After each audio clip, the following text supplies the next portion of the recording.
அதிசயங்கள் செய்கிறவர் நம் அருகில் இருக்கிறார்.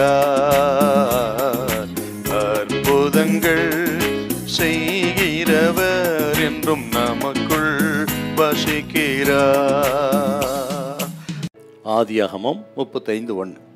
தேவன் யாக்கோபை நோக்கி, நீ எழுந்து பெத்தேலுக்கு போய் அங்கே குடியிருந்து நீ உன் சகோதரனாகிய ஏசாவின் முகத்திற்கு விலகி ஓடி போகிற போது உனக்கு தரிசனமான தேவனுக்கு அங்கே ஒரு பலிபீடத்தை உண்டாக்கு என்றார். நீ எழுந்து பெத்தேலுக்கு போய் அங்கே நீ குடியிரு என்று ஆண்டவர் மறுபடியும் பேசினார். அதை கேட்டு பக்தன் யாக்கோபு மறுபடியும் பெத்தேலுக்கு போவதற்கு அவர் பயணமானார் தன் குடும்பத்தோடு கூட.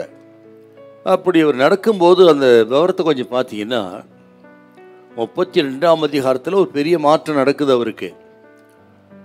யாக்கோபு இஸ்ரவேலாக மாற்றப்படுகிறார். அங்கே ஒரு புதிய மனிதனாகவே மாறிவிட்டார்னு சொல்லணுங்க.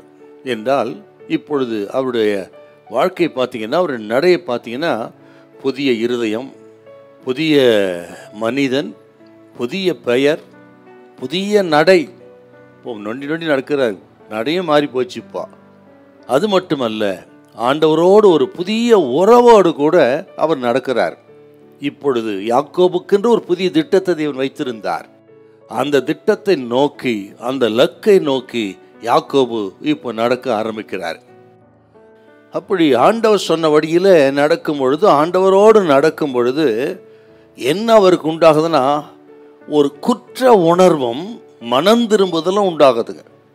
ஆகவே தான் இப்படி சொல்றாரு, உங்களிடத்தில் இருக்கிற அந்நிய தெய்வங்களை விலக்கி போடுங்கள், உங்களை சுத்தம் பண்ணி கொள்ளுங்கள், உங்கள் வஸ்திரங்களை மாற்றுங்கள் அப்படின்னு சொல்றாருன்னா, யாக்கோபு உள்ளத்தில் ஒரு மனமாற்றம் உண்டாயிருக்கிறது, மனம் திரும்புதல் உண்டாயிருக்கிறது.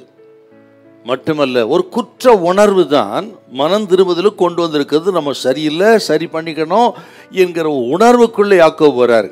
இப்படி தன்னை அந்நிய தெய்வங்களை விலக்கி போட்டு சுத்தம் பண்ணி கொண்டு வஸ்திரங்களை மாற்றிக்கொண்டு எல்லாவற்றையும் காதணி இதெல்லாம் மண்ணில் போட்டு புதைச்சிடுறாரு. புதைச்சி விட்டு சுத்தம் பண்ணிக்கிட்டு புறப்படுறாரு. புறப்படும் போது நடக்கிற விஷயம் பாருங்க. 5வது வசனம். யாக்கோபுக்கு விரோதமான மக்கள் எழும்புகிறார்கள். அவர்கள் யாக்கோபை தொடாதபடிக்கு அவர்களுக்குள் ஒரு பயத்தை கர்த்தர் உண்டு பண்றாருங்க. கர்த்தர் சொல்றாரு, இன்னைக்கு அப்படி மனம் திரும்பி நம்ம சுத்தம் பண்ணி கொண்டு போனால் அந்த தேவ பிள்ளை எங்கு சென்றாலும் கர்த்தர் அவர்களோடு செல்வார். அந்த தேவ பிள்ளைக்கு விரோதமாக யார் எதிர்த்தாலும் சரி, அவர்களுக்குள்ள ஒரு பயத்தை கர்த்தர் உண்டு பண்ணுவார். அது மட்டும் கிடையாது, இன்னொரு விஷயம், எப்படிப்பட்ட மனிதர்களையும் எதிர்த்து நிற்கக்கூடிய பலனை, தைரியத்தை கற்றுக் கொடுப்பார். நான் சுத்தமாக இருக்கிறேன், கத்தன்பா சுத்தமாக இருக்கேன் என்ற நினைப்பு தான் நமக்கு தைரியத்தை கொண்டு வருகிறது. ஜெபிப்பதற்கு தைரியம், சோதனையை ஜெயிப்பதற்கு தைரியம். நான் சுத்தமாக இருக்கிறேன் தைரியம் உங்களுக்குள்ள வரட்டும்.